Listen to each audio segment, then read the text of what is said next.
I'm Lisa Greenberg with some of your headlines. The Charlotte County Sheriff's Office is launching a new unit because of a spike in domestic violence cases. Here's a look at some of the data. During the last year, the Charlotte County Sheriff's Office says it's responded to more than 2,000 domestic violence calls.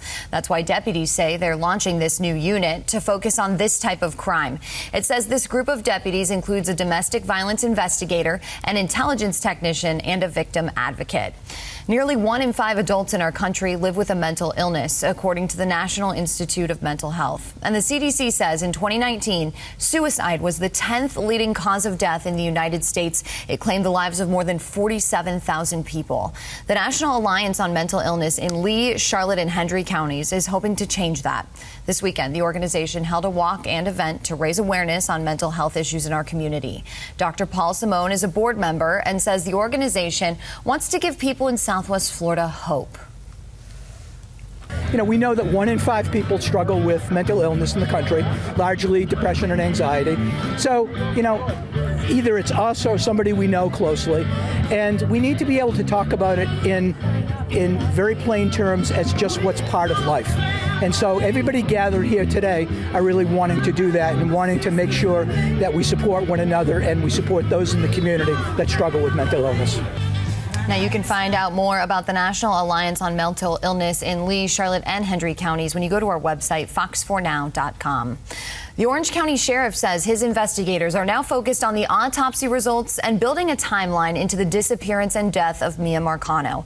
Detectives say the 19-year-old's body was found in Orlando on Saturday.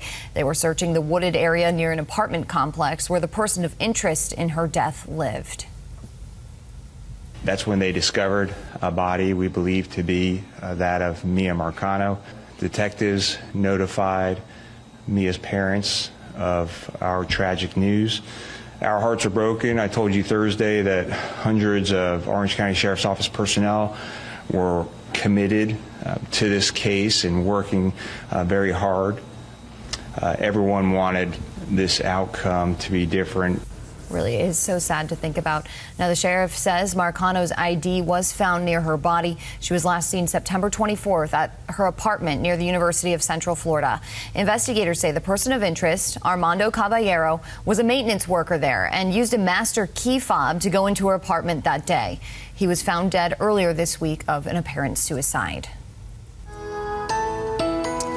Time to get you a check of the forecast Southwest Florida. I'm meteorologist Trent Eric for this afternoon. Another dry day with our temperatures up around 91 degrees. That wind will be out of the east-northeast 5 to 10. Over the weekend, our humidity came back up, and we'll see the temperatures in the overnight hours back in the low 70s. That humidity will keep on building over the next couple of days, and that's going to provide us with an isolated chance of a shower for tomorrow. Afternoon thunderstorms roll back into the forecast here as we go through the mid to later parts of the week. By Thursday and Friday, we're looking at about a 60% chance of showers and thunderstorms. Don't forget you can track the radar anytime at fox4now.com.